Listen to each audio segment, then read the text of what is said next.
All right, guys, making another one here. Making this one in the evening, not my typical time to make videos, but I'm trying to push for the 5. I've decided I'm gonna try to push for the 5. Keep doing it. But yeah, this video is gonna be about Trump yet again.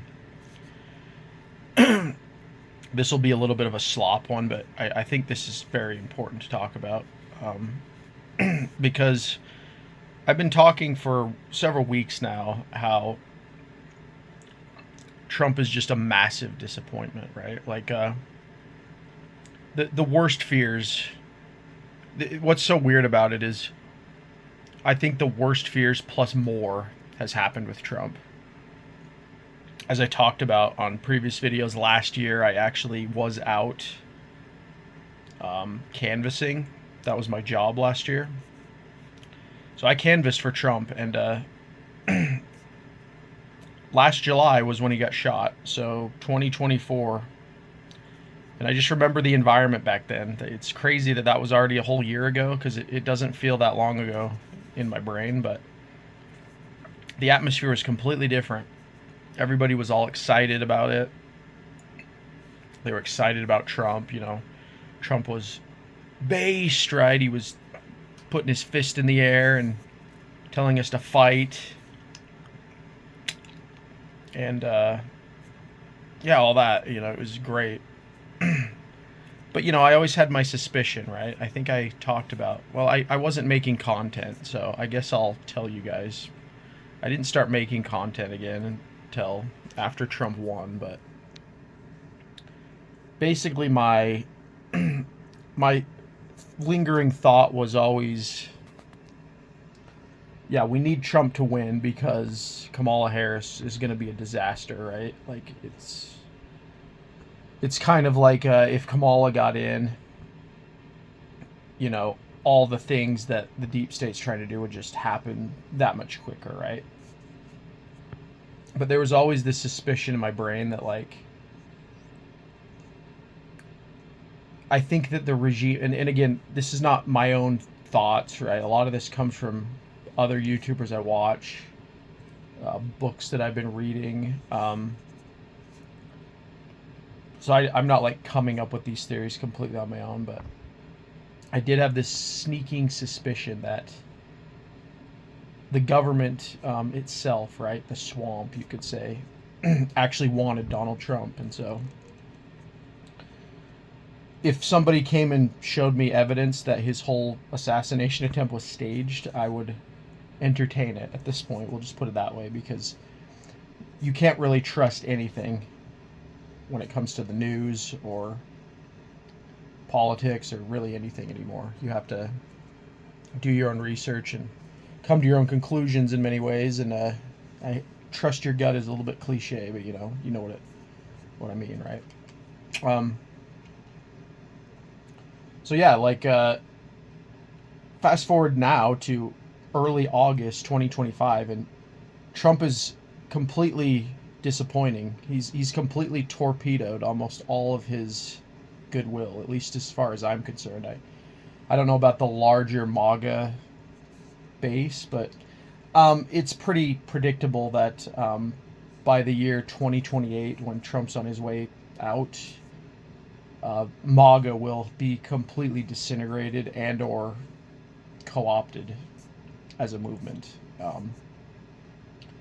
That's becoming very clear as they pave their way for this new J.D. Vance, Peter Thiel, whatever that's going to be, right? Tucker Carlson had Candace Owens on recently, and they were talking about Nick Fuentes, which I don't talk about Nick Fuentes very much on this channel, but he's an example of a organic opposition, you could say, on the right. But they're now, they're doing the extremist thing, right? This is another thing about Tucker.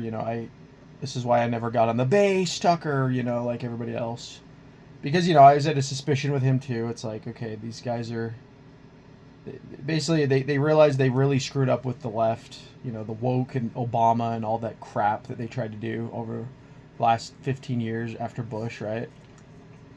They realized they really screwed up because they kind of let too much out of the bag. And they definitely know they screwed up with COVID. I think they're very aware of that now. But the thing about the government, as I talked about my Sydney Sweeney video, if you guys watched that, is they never roll anything back, right? The ratchet will just go left. So all the mistakes they make, they look at those and change those, but all the successes they make, it's like, okay, we're going to keep those, right? And so a good example is with COVID, the medicine, you could say, right? Well, they're still keeping that around. They still encourage people to get it. They're still having advertisements for it.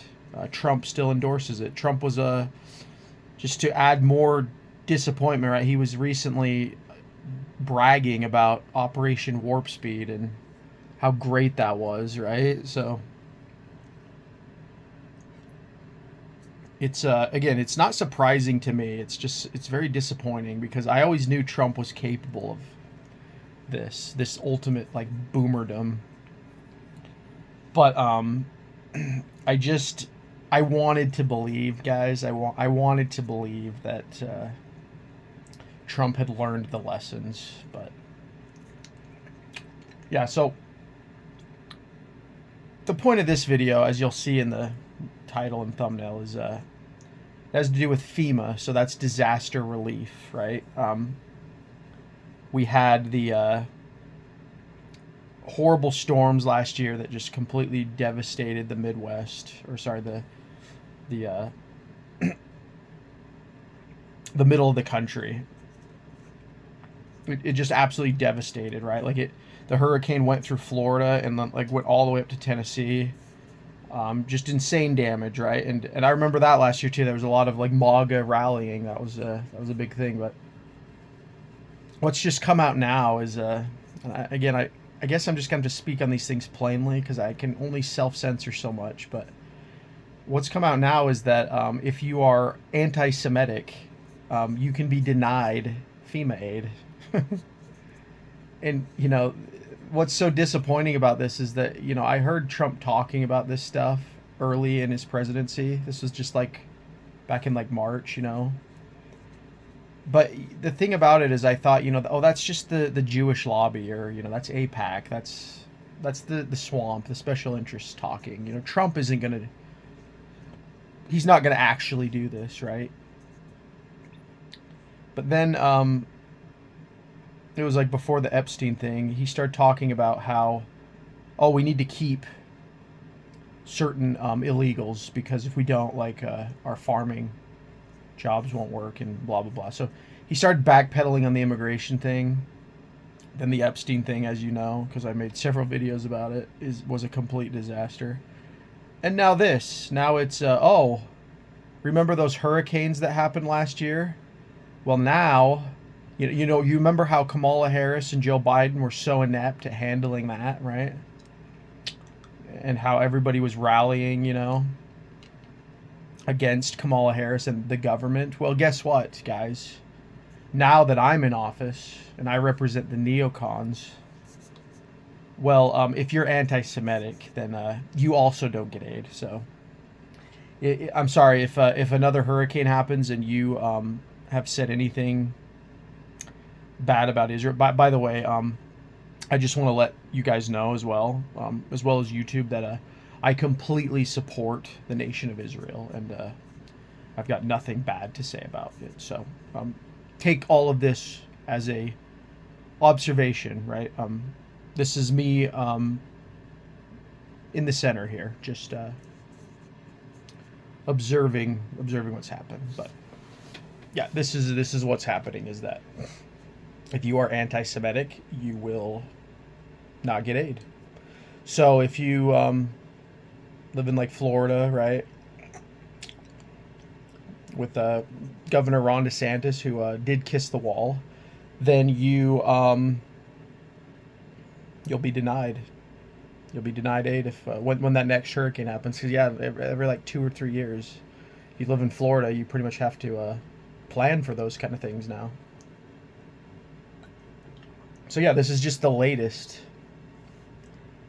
in just disappointments. I'm almost flabbergasted because we're not even a year in, guys. We're like barely half a year into this 4-year presidency, and I hear people saying, you know, I said in the past, like, I'm not doing this 4D chess QAnon crap anymore. You know, I've had guys say like, oh, you just wait till the end, right? Wait till the end of his presidency. He's done with politics after 2028, so he's gonna wait till the very end to do all of his crazy stuff. And when they say crazy, I don't know exactly what they mean, because it's like the things that need to be done now. They need to be started now, because it's going to take years. And this is where I always say, like, we don't know, right? Like, he says the tariffs are going to help in the long run. We don't know. He says that he's deporting, you know, I don't even know. I don't even think they give numbers anymore. But he says he's deporting illegals. And ICE is, you know, getting all this funding from the Big Beautiful Bill. And we're going to deport, as the Big Beautiful Bill said, 1 million a year, which, by the way, is still not even close enough. But with all that, we don't know, right? Now he's getting up there talking about the Redskins and how they need to change their name back to the Redskins. Which I'm going to make a video about that because it's football related and it's funny. I made a video last season about how I will never call them the Commanders. And that's going to stay this year too. I'm calling them the Redskins. I've seen a couple people actually now that are starting to wear... They're younger, so I give them a pass. But when I see people wearing the Commanders merch, it's just weird. I always think it'd be like if the Eagles called themselves the Philadelphia Commanders. It's like, I would just be done. Like, I'm not going to follow a team. If the Eagles changed really anything, like, I'm annoyed. The Eagles have this new font on their jersey now. That bothers me. Like, I hate when they change things like that. And, you know, this is the old Kelly green. I get that they changed, but they've always been the Eagles, you know. So, like, if they change from that, that's what I'm getting at. But, yeah, that's what Trump's talking about. He's talking about that. He's talking about how he's trying to screw the UK over in trade deals. Which, by the way, a lot of these trade deals that he's doing, he'll say he'll give them like, oh, you have 90 days to do this, right? And then the 90 days comes and he's like, oh, we've extended it now. We're extending it 90 more days. So this is just, again, this is the art of the deal bullshit that he's doing. That's what I've learned during this presidency, because I've read a lot of the Donald Trump books. I read We Want You to Be Rich. That was a book that he wrote with Robert Kiyosaki. And I've read Art of the Deal. And I guess that's really what it is, right? Like, in the book, it kind of makes it out like that too. But the Art of the Deal is essentially just the big ask. It's that simple. What is the big ask, right? So you ask for something insane, and then the person like tells you to F off, and then you threaten them, and then they go, oh, I'm sorry, well, but we can give you this. And then so you're asking for something here, and then you settle for something here. That's essentially what this is, right? But here's the problem now with the Art of the Deal, is that you had Joe Biden put sanctions on Russia in 2022, and that completely destroyed the modern myth of the dollar. A lot of people don't talk about that enough, but by him doing that and Russia switching over to the ruble and having it be fine, it just strengthened BRICS, and it proved to the world that you don't need the world reserve currency dollar. So now Trump comes in after Biden, and that's like a whole other thing, right? Like, if Trump was so based and tough, it's like he allowed Biden to become president.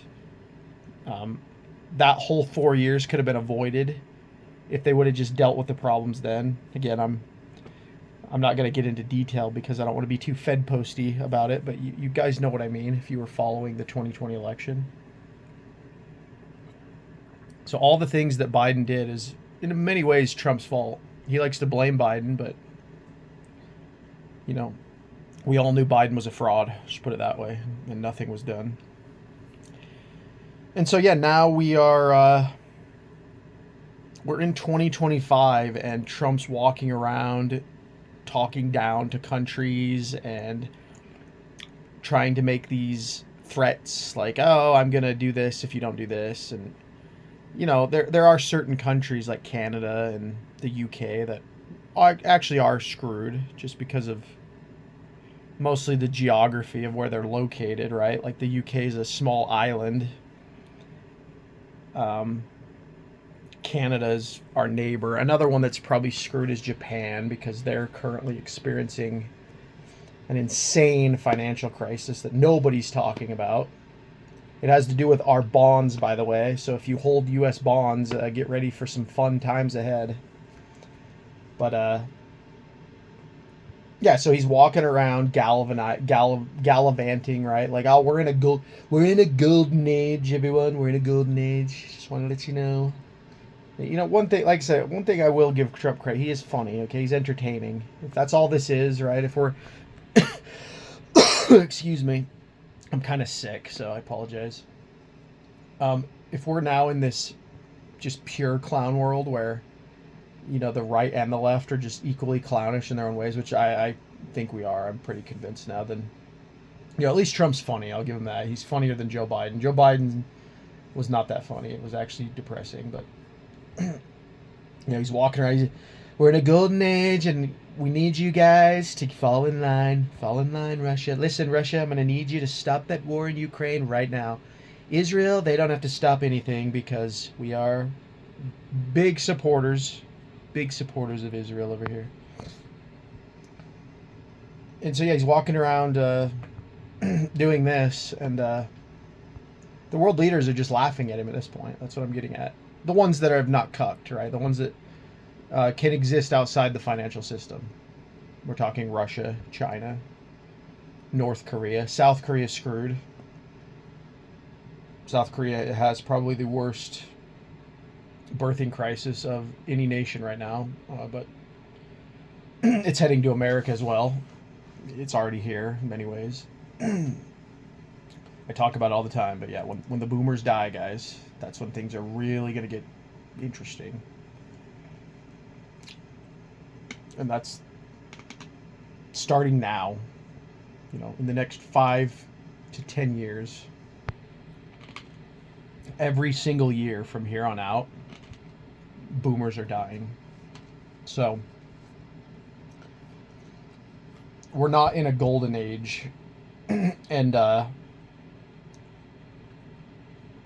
I don't know, to bring it back to the FEMA, the whole point of this video, making threats like this at this stage is just absolutely insane. Like, we are overtaxed, we are underpaid. Nobody can have families anymore, right? They're pushing the Sydney Sweeney thing, which I've said I support this, right? See my calendar in the background, right? I always have a pinup calendar every year. You know, I get accused of being a gooner all the time from various people, but I like to remind myself of beauty. I told you about that book I read. It's a more orthodox book, but it's called The Ethics of Beauty. And yeah, there's the good, the true, and the beautiful, but a lot of people don't talk about the beautiful. And so, yeah, that's why I do a pinup calendar every year. I try to remind myself of the past, right? Like, women used to look like that. No tattoos, feminine, right? And I've talked plenty of times about feminism. I'm not naive to what all this represents, but the point I'm trying to make is, yeah, I'm fine if they're wanting to go back to the 90s, right? If they're the Sydney Sweeney and the, you know, putting the woke away, as academic agent says. I'm fine with all this, but you can't go around bending the knee to our special friends. And in 2025 especially, and then expect people not to notice. We are in the age of noticing. Maybe that's a video in and of itself. We are in the age where we notice everything. And when I say everything, I mean quite literally everything. This is why they're clamping down on the internet. To go back to my Monday video, they really are trying to put the genie back in the bottle. And this is where the disappointment really set in for me, like about a week ago, as I was like, I actually think, like Academic Agent talked about this, return to Fresh Prince. Like, I didn't think that they would actually try to do that. But again, I shouldn't be surprised with the government when they try to do things, because the left tried to do their thing with COVID, and now we have this with Trump. So, but they literally are trying to put the genie back in the bottle. And you guys might have heard of dead internet theory. It's the theory that the internet now compared to like the 1990s when it first came out is it's like 90% dead. Like when you, a good example is like when you type something into Google and you go, they always show that there's like a bunch of pages, right? It gives you the illusion that there's a lot of searches that came up. But if you click through the pages, you'll see that it just repeats what you've searched on the first couple pages. And it's getting even worse now, I've noticed. When you Google something, a little AI thing will come up and it'll just tell you the answer. So that got me thinking, like, well, that's going to be the news now. Like, instead of watching Fox News, like when the boomers, like what the boomers did, millennials and younger are going to Google it, and then the AI thing will tell them what the answer is, and they'll be, oh, well, you know, the AI searched through the internet. That's it, guys. That's it. That's going to be the new normie. They're going to really push the AI stuff, which, again, that could be a whole nother video in itself also, is just AI and what it really means. It's not going to become Terminator, but it is going to become something else. So anyway, guys, we're 22 minutes in. That's the video. Trump, a massive disappointment. MAGA, just, yeah. It's crazy, but, you know, it is what it is. You know, I'm not... I still think that this is better than the alternative, so I'm not, like, anti-Trump or anything. You know, he hasn't done anything... He hasn't done anything to where I, like, hate him. But he's just a massive, massive disappointment. And it doesn't look like it's going to get any better. It's just going to keep getting more and more disappointing. But, hey, if I'm wrong, I'll admit I'm wrong, right? I will come back on this channel and I will say, you know what, guys? I was wrong. Donald Trump and MAGA. I'll be like Stephen Turley, right? He was great all along. But anyway, guys, that's the video. Again, I'm trying to make these so that I don't have to do these during the week. And I'm feeling kind of under the weather right now, so I'll try to make a Friday video, get it uploaded for you guys so you guys can still see them scheduled. As I said in the post as well, I'm making them at 7:30 p.m. I did a poll and asked you guys when you wanted to see the videos, and that was what you guys said. So I will do that, see how it goes. Maybe it'll work out better for the channel to do them a little bit later. But yeah, with that said, guys, thank you so much for watching. Share the videos, like, comment down below. And yeah, talk to you guys on the next one.